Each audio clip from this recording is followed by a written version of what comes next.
नमस्कार प्यारे विद्यार्थियों, कैसे हैं आप लोग। उम्मीद करते हैं कि अच्छे होंगे और आपकी पढ़ाई भी अच्छी चल रही होगी।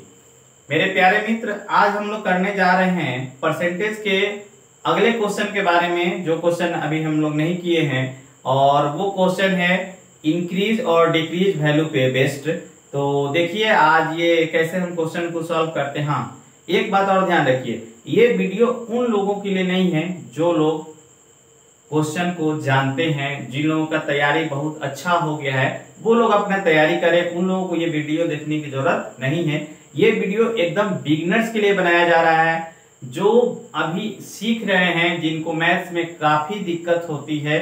ये वीडियो उन बच्चों को ध्यान में रख के बनाया जा रहा है। इसलिए जो बच्चे मतलब अच्छा स्कोर कर रहे हैं टेस्ट वगैरह में, वो अपना इधर समय न दे, वो अपने टेस्ट की तरफ जाए, अपने एग्जाम की तैयारी करे। ये बिगिनर्स का है, बिल्कुल बेसिक से इसमें हम बताएंगे कि किस तरीका से क्वेश्चन को करना है, कंसेप्ट कैसे डेवलप होगा। ठीक है, तो आइए शुरू करते हैं आज के क्लास। क्वेश्चन कह रहा है कि एक संख्या को x% बढ़ाया जाता है, वापस मूल संख्या लाने के लिए उसे कितना घटाना होगा। देखिए बहुत इजी क्वेश्चन, ये क्वेश्चन आया हुआ है, एसएससी सीपीओ का क्वेश्चन है। जो भी हम क्वेश्चन कराते हैं वो प्रीवियस ईयर ही रहता है। ठीक है, आगे देखिए आज का जो क्वेश्चन नंबर है 1, हम क्वेश्चन नंबर 1 की तरफ बढ़ते हैं। कह रहे हैं कि एक संख्या को x% बढ़ाया जाता है, तो बताइए कि वापस मूल संख्या के लिए उसे कितना घटाना होगा। तो देखिए जब भी बढ़ाया जाए कहेगा पहले इतना बढ़ाया गया तो कितना घटाया जाए, यानी बढ़ाया गया मतलब इंक्रीज वैल्यू दिया है, इंक्रीज वैल्यू दिया है और डिक्रीज वैल्यू आपसे पूछ रहा है, यानी इंक्रीज का डिक्रीज निकालना हो तो जितना बढ़ाया है उसको लिखिए ऊपर और नीचे जितना बढ़ाया है इसको 100 में जोड़ के लिखिए 100 प्लस x और गुना कर दीजिए 100 और परसेंट का साइन, यही आपका आंसर हो गया। यानी कि इसको गुना कीजिएगा 100 को x से तो हो जाएगा 100x और बटा में 100 प्लस x और ये आपका हो जाएगा परसेंट का साइन, यानी कि ऑप्शन नंबर आपका हो जाएगा B. B is the right answer. इस क्वेश्चन का ऑप्शन कौन सा हो जाएगा? बी हो जाएगा।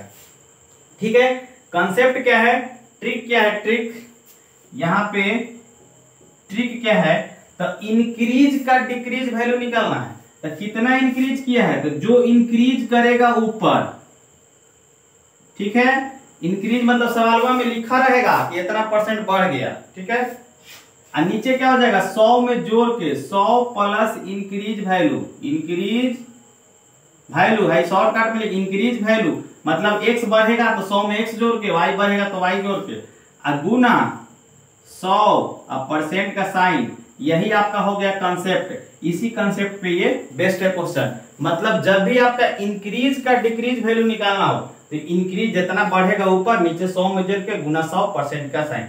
ये बेसिक से भी बन जाएगा 100 मान के, लेकिन आप ये तरीका समझिए कि जब इंक्रीज का डिक्रीज निकालना हो तो कैसे निकालेंगे, इससे आपका समय बचेगा। ठीक है, आइए अगला क्वेश्चन कह रहा है कि वर्ष 2008 से 9 तक एक पुस्तक की बिक्री 80% कम हो गई। ठीक है, यदि 2010 में बिक्री उतनी ही हुई जितनी वर्ष 2008 में हुई थी, तो वर्ष 2009 से 10 में कितने प्रतिशत की वृद्धि हुई। देखिए ये भी एसएससी का क्वेश्चन है, सीएचएसएल में पूछा गया है। आपको हम एक भी क्वेश्चन इधर उधर का फालतू नहीं कराते हैं, जो भी क्वेश्चन कराते हैं ना प्रीवियस ईयर एग्जाम से ही कराते हैं। तो आइए इस क्वेश्चन को समझिए। दूसरा नंबर सवाल कह रहा है कि 2008 है, यहां पर है 2009 है और आपको यहां पर है 2010। पहले क्वेश्चन समझिए।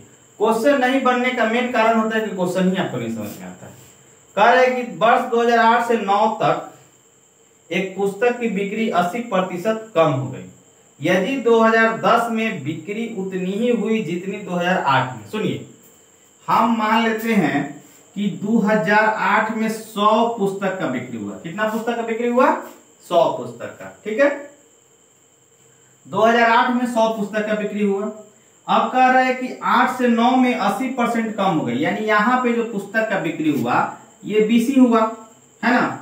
2008 में 100 किताब बिका और 2009 में 80% कम बिका, यानी कि बिका कितना, तो 100 में 80, 100 का 80% निकालेंगे तो 80, यानी कि 80% कम बिका, यानी 20 को बिका। ठीक है, अब कह रहा है कि यदि वर्ष 2010 में बिक्री उतनी ही हुई जितनी 2008 में, तो 2008 में 100 है, तो मान के चलिए कि 2010 में भी उतना ही बिक्री हुआ जितना 8 में। ठीक है, तो 2009 से 10 में कितने प्रतिशत की वृद्धि हुई? सुनिए, 2009 में पुस्तक बिका है 20 को और 2010 में बिका है कितना? 100 को। तो पूछ रहा है कि कै परसेंट का वृद्धि हो गया। सुनिए, तो ये पहले ओरिजिनल कितना है, ये नंबर में कितना वृद्धि हो गया जी? तो यहाँ 20 है, यहाँ पे 100, यानी कि 80 का वृद्धि हुआ, 80 का वृद्धि हुआ। ठीक है, लेकिन आपसे परसेंट में पूछ रहा है, तो ऊपर में 80 है ना, और नीचे में 20 से, मतलब इसमें पूछ रहा है 2010 2009 के अपेक्षा पूछ रहा है 2009 से 2010 में क्या परसेंट का वृद्धि हुआ, इसलिए नीचे में क्या हो जाएगा? 20 गुना 100% का साइन, 1 0 से 1 जो गया, 2 से कट गया, 2 चौका 8, यानी कितना हो जाएगा? 400%। यानी कि 2009 से 2010 में पुस्तक की बिक्री में कितना प्रतिशत का वृद्धि हो गया है? 400% का, यानी कि ऑप्शन नंबर डी सही हो जाएगा। इस क्वेश्चन का ऑप्शन क्या हो जाएगा? डी सही हो जाएगा। ये परसेंटेज वृद्धि हम यहाँ पे क्या निकाले हैं? परसेंटेज वृद्धि। तो परसेंटेज वृद्धि का फॉर्मूला क्या है मेरे भाई? तो ऊपर में रहेगा वृद्धि और नीचे में रहेगा ओरिजिनल वैल्यू, यानी कि मूल मान और गुना 100% का साइन। ठीक है, तो ये मूल मान कहां से आया? ये मूल मान कहां से आया? तो यही ना, इससे पूछ रहा है कि 2009 की अपेक्षा 10 में कै परसेंट का वृद्धि हो, यानी कि बेस वैल्यू यहाँ पे 20 होगा। उम्मीद करते हैं क्वेश्चन समझ में आ गया होगा। आप चलते हैं अगले क्वेश्चन की तरफ। देखिए, जीडी का क्वेश्चन है, कह रहा है कि यदि ए बी से 25% कम है। सुनिए, क्वेश्चन कह रहा है, तीसरा नंबर क्वेश्चन हम यहाँ पे चल रहा है। दो आदमी है, ए है और बी है। ठीक है, कह रहा है कि यदि ए बी से 25% कम है, सुनिए 25% कम का मतलब क्या हुआ? 100 में घटा के ऊपर लिखना है। परसेंटेज में जहां भी कम बेस जो भी खेला होगा 100 पे होगा। ठीक है, तो कह रहा है कि यदि ए बी से 25% कम है, यानी कि देखिए सुनिए 25% कम, 25% कम, 25% कम आपका मतलब आपको समझना है कि ऊपर लिखे 100 में घटा के, तब 25 को 100 में घटाइएगा तो 75 और नीचे हो जाएगा 100। ठीक है, 25 से कट जाएगा, 25 3 75 और 25 चौका 100, यानी कि ये वाला ए हो गया और ये वाला बी हो गया, ये बी हो गया और ये ए हो गया। ठीक है, ए का वैल्यू हो गया 3 और बी का वैल्यू हो गया 4। क्वेश्चन यही कह रहा है कि यदि ए बी से 25% कम है, यानी कि बी 4 है तो ए है 3, तो आपसे पूछा है कि बताइए 2b माइनस ए बाई ए का वैल्यू क्या होगा। आपसे पूछा है 2b माइनस ए बाई ए का वैल्यू क्या होगा। मेरे भाई, आपको b पता है 4, ए पता है 3, तो 2 into 4 माइनस 3 बाई ए के जगह पर 3 कितना हो गया? 4 दूनी का 8 घटाओ 3/3, 8 में से 3 गया 5/3, 5/3। ऑप्शन नंबर सी, ये आपका ऑप्शन नंबर सी इसका आंसर हो गया। देख रहे हैं ना, क्वेश्चन कितना इजी पूछता है एग्जाम में। ये परसेंटेज का क्वेश्चन है, ये एग्जाम में आया हुआ क्वेश्चन है, कोई हम अपना मन से नहीं बता रहे हैं। ठीक है, तो ये एकदम बेसिक क्लास है, हर एक बच्चा को समझ में आएगा, खास करके उन बच्चों को जिनको मैथ में काफी दिक्कत होती है, उनको ध्यान में रख के ये सारे चीज एक एक स्टेप हम लिख रहे हैं। बाद में जब आप एक्सपर्ट बन जाइएगा तो इसमें बहुत सारा चीज लिखने की जरूरत नहीं है। अब भाई इतना जो आपको समझाए हैं डायरेक्ट आप इसको लिख सकते थे 3/4, ये सब मने में काम हो जाएगा। 75/100 आएगा, काटेंगे तो 3 बार में, 25 से काटेंगे तो 4 बार में होगा। ठीक है, आगे चलते हैं। कह रहा है कि टीवी सेट का मूल्य 30% घटने पर उसकी बिक्री 20% बढ़ गई। सुनिए, 30% घटाने पर, टीवी सेट का मूल्य 30% घटाने पर उसकी बिक्री 20% बढ़ गई, तो दुकानदार की आय पर क्या प्रभाव पड़ा। सुनिए, यहां से एक और कंसेप्ट याद रखिए कि जब एक ही वस्तु पर 2 बार लगातार कोई घटना घटे तो यहाँ पे हम ए बी फॉर्मूला का यूज कर लेंगे और बहुत आसानी से क्वेश्चन बढ़ जाएगा। ठीक है, ए बी फॉर्मूला क्या कहता है? ए बी फॉर्मूला याद रखिएगा, इसका नाम है A B formula. A B formula math में कुछ चीज याद रखिएगा तो काम आपका बहुत आसान हो जाएगा। ए बी फॉर्मूला कहता है कि ए प्लस बी प्लस ए गुना बी अब बटा में 100। ठीक है, अब सुनिए, यहां पे अगर वृद्धि रहेगा तो आप ए बी का वैल्यू लोगे प्लस में, अगर कमी रहेगा तो ए बी का वैल्यू लोगे माइनस में। जैसे कह रहा है कि टीवी सेट का मूल्य 30% घटाने मतलब कम करने पे, यानी माइनस में वैल्यू लेना है। यानी कि हम यहां पे लेंगे ए के जगह पर -30 प्लस, कह रहा है कि घटाने पर उसकी बिक्री 20% बढ़ गई, यानी बढ़ गया यानी प्लस, यानी बी का वैल्यू हम ले लिए +20, ए का वैल्यू -30, बी का वैल्यू +20 प्लस ए के जगह पर -30 गुना बी के जगह पर 20 अब बटा में 100। हाई देखिए 1 0 से 1 0, 1 0 से 1 0। अब यहाँ पे क्या हो गया, -30 प्लस 20, हाई गुना होगा तो 3 दूनी का 6, आई माइनस है तो माइनस में 6, आई फिर प्लस है तो माइनस और प्लस को गुना करेंगे तो माइनस और 3 दूनी का 6। अब देखिए हाई दोनों माइनस, हाई -6 -30 के साथ जुड़ जाएगा और 20 अलग रहेगा, यानी क्या हो जाएगा -30 और 6 -36 और घटाओ 20, 20 प्लस में प्लस 20 तो 36 माइनस में 20 प्लस में तो घटेगा तो कितना हो जाएगा जी, -16। यहाँ पे माइनस क्या शो कर रहा है? माइनस ये शो कर रहा है कि उसको लॉस हुआ है। क्या हुआ? लॉस हुआ है।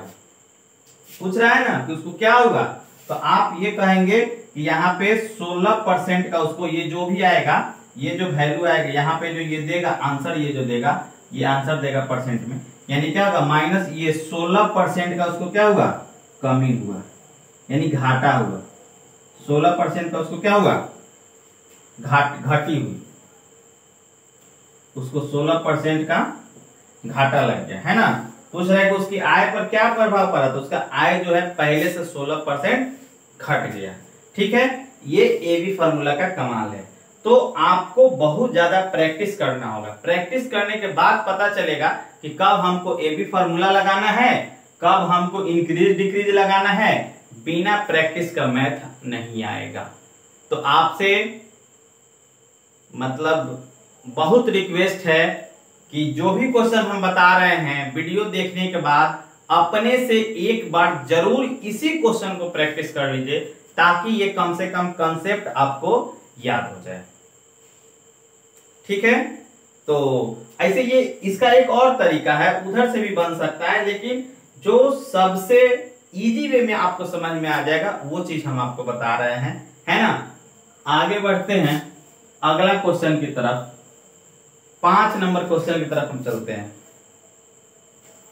कह रहा है कि चावल के मूल्य में 25% प्रति किग्रा की वृद्धि होने पर एक व्यक्ति 400 रुपया में 20 किलो चावल खरीद सकता है।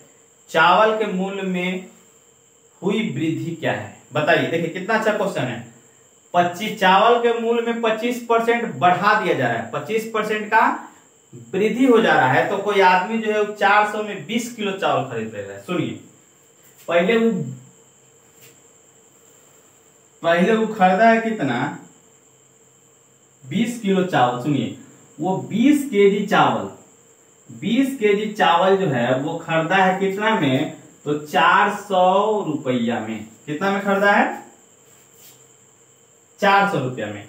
तो 20 किलो चावल खरीदा है कितना में, 400 रुपया में। तो 1 किलो चावल का दाम कितना हो जाएगा बताइए। तो 1 किलो चावल का दाम कितना हो जाएगा, 400 और बटा में 20, यानी कि 1 0 से 1 0 कट गया, आई 2 से कट जाएगा, 2 दूनी का 4 20, यानी कि 1 किलो चावल का दाम कितना हो गया, 20 रुपए किलो हुआ। तब ना 20 किलो चावल खरीदेगा तो 400 रुपया में उसको मिलेगा।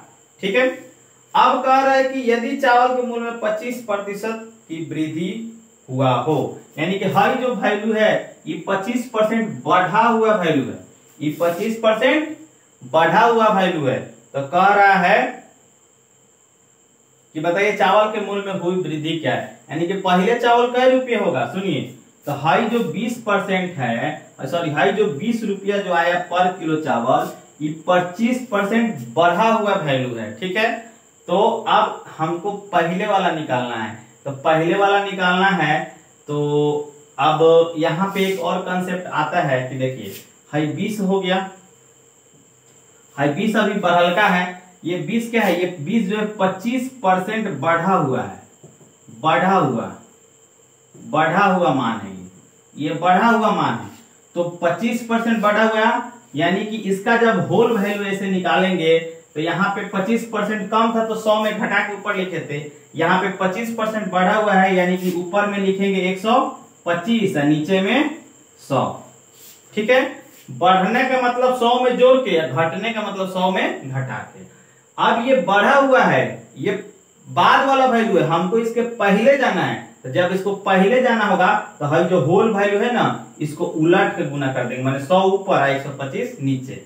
अगर हमको पहले वाला पता रहता, आगे वाला निकालना रहता, तो इसको डायरेक्ट गुना कर देते, जैसे आया है वैसे नहीं इसको गुना कर देते। लेकिन चूंकि ये 20 रुपया जो है बढ़ा हुआ वैल्यू है, इसमें 25% बढ़ने के बाद उसको 400 में 20 किलो चावल मिला है, इसलिए हमको इसके पहले वाला निकालना होगा, तो इसको उलट के गुना कर देंगे। 20 में इसको उलट के गुना करेंगे तो कितना हो जाएगा 100 और नीचे हो जाएगा 125। अब ये 25 से कट जाएगा, देखिए 25 चौका 100, आई कट जाएगा 25 25 125, आई 5 से कट जाएगा 5 चौका 20, यानी कि आ गया 4 चौका 16, क्या आ गया 16 रुपया आ गया। अब देखिए चावल का पहले दाम कितना था 16 रुपया, अभी दाम कितना हो गया है 25% बढ़ने के बाद 20 रुपया, तो कै रुपया उसको बढ़ गया जी, तो चावल के मूल्य में वृद्धि कितना हो गया 4 रुपया का, कितना का वृद्धि हो गया 4 रुपया का, यानी कि ऑप्शन नंबर डी, इस क्वेश्चन का ऑप्शन नंबर डी सही हो गया। इस क्वेश्चन का ऑप्शन नंबर कौन सा सही हो गया, डी सही हो गया। आया समझ में। आगे देखिए, यहाँ पे थोड़ा सा प्रॉफिट लॉस वाला वो ऐसी क्या बोलते हैं सीपीएसपी वाला कहानी आ गया था, तो ये भी समझ में आ ही गया होगा, उम्मीद करते हैं कि आगे चलते हैं। अब देखिए कह रहा है कि ए की आय बी की आय से 30% अधिक है तथा बी की आय सी की आय से 50% अधिक है, तो ए की आय सी की आय से कितना प्रतिशत अधिक है। ये भी अच्छा क्वेश्चन है। 3 आदमी है यहाँ पे, ए बी और बी सी। सुनिए, इसको हम रेशियो की तरफ आपको ले जा रहे हैं, वहां से ज्यादा इजी से आपको हम समझा सकते हैं, और दूसरा तरीका भी इसको हम बताएंगे। पहले देखिए कह रहे ए की आय बी की आय से 30% अधिक है, यानी कि बी का आय अगर 100 है तो ए का आय कितना है 130। हम मान लिए कि बी का आय 100 है तो ए का आय कितना है 130, तथा बी की आय सी की आय से 50% अधिक है, यानी कि सी का आय अगर 100 है तो बी का आय कितना हो जाएगा 150। ठीक है, हम ऐसा मान के चले, ठीक है, कि अगर बी 100 है तो क्वेश्चन कह रहा है कि बी से 30% अधिक है, नहीं 100 है तो 130 हो जाएगा। सी अगर 100 है तो सी से 50% अधिक है, तो सी 100 है तो कितना हो जाएगा 150 हो जाएगा। कह रहे ए की आय सी की आय से कितना प्रतिशत अधिक है। सुनिए, पहले इसको तीनों को बराबर कीजिए। पहले देखिए हाई 1 0 से 1 0 इसका कट जाएगा, इसका हाई कट जाएगा, हाई 2 से कट जाएगा, 2 5 10, 5 से कट जाएगा, 5 दूनी का 10, हाई कट जाएगा 5 3 15। ठीक है, अब यहाँ पे इस बी वाले वैल्यू को हम इक्वल कर देते हैं। तो बी वाले वैल्यू को इक्वल करने के लिए इस वाले रेशियो में हमको गुना कर देना होगा 3 से। ये पूरा रेशियो जो है, सुनिए, ये जो पूरा रेशियो है इसमें हम 3 से गुना कर देंगे, इसमें 3 से गुना करेंगे, इसमें भी 3 से और इसमें भी 3 से, और इसमें हम कर देते हैं 5 से, इसमें हम गुना कर देते हैं 5 से, इसमें भी 5 से और इसमें भी 5 से, तो ये 15 हो जाएगा। ये नहीं, इसमें 10 से करना पड़ेगा, इसमें 10 से कर देते हैं गुना, ठीक है, तब ये 30 हो जाएगा और ये हो जाएगा 10 तिहाई 30। तो आप देखिए जब इसको 3 से गुना करेंगे तो हो जाएगा 13 तिहाई 39 और 10 तिहाई 30। आगे देखिए इसको रेशियो में लेके चलिए ना, आगे ये हो जाएगा 10 तिहाई 30 और 10 दूनी का 20। ठीक है, अब ये तीनों को मिलाएंगे हम तो A:B:C। ए के जगह पर 39, बी के जगह पर 30 और सी के जगह पर 20। ठीक है, देखिए ए बी सी तीनों का पहले यहाँ पे ए बी का अलग रिलेशन है, बी सी का अलग रिलेशन दिया होता। हम क्या किए, अपने बुद्धि विवेक से इस तीनों में एक रिलेशन ले दिए। ए बी सी में इस तरीके का रिलेशन है। अब आपसे पूछ रहा है कि तो बताइए ए की आय सी के आय से कितना प्रतिशत अधिक है। देखिए ए का आय कितना है 39 और सी का है 20, तो इसे कितना प्रतिशत अधिक है, तो ये आई से अधिक कितना है 20 से 39 यानी 19 अधिक है, वैल्यू 19 अधिक है। अब परसेंट में पूछ रहा है कि ए का जो है, ए का जो आय है सी से कितना प्रतिशत अधिक है, सी से, यानी कि जिसके बारे में पूछेगा उसके ऊपर और जिसके रिस्पेक्ट में, सी के रिस्पेक्ट में पूछ रहा है तो ये 20 आ जाएगा नीचे गुना 100% का साइन। देखिए 1 0 से 1 0 कट गया, 1 2 से कट जाएगा, 10 5 बार में, 19 को 5 से गुना करेंगे तो कितना हो जाएगा 95%। यानी कि ए का आय जो है सी के आय से कितना अधिक है, तो 95%। यानी कि ऑप्शन नंबर ए इस क्वेश्चन के लिए आंसर कौन सा होगा, ऑप्शन नंबर ए सही हो जाएगा। ठीक है, इस क्वेश्चन को आप एक और तरीका से देख सकते हैं। कैसे देख सकते हैं आपको हम बता रहे हैं। चलिए तो देखिए ये जो 6 नंबर क्वेश्चन है इसी को हम मेथड 2 बोलते हैं, माने दूसरा तरीका से कैसे बना सकते हैं। तो क्वेश्चन कह रहा है कि ए की आय बी की आय से 30% अधिक है तथा बी की आय सी की आय से 50% अधिक है। यानी कि देखिए दोनों जो लाइन है, दोनों जो केस है, दोनों केस में ये बी पे प्रभाव पड़ रहा है ना, बी से तुलना किया जा रहा है।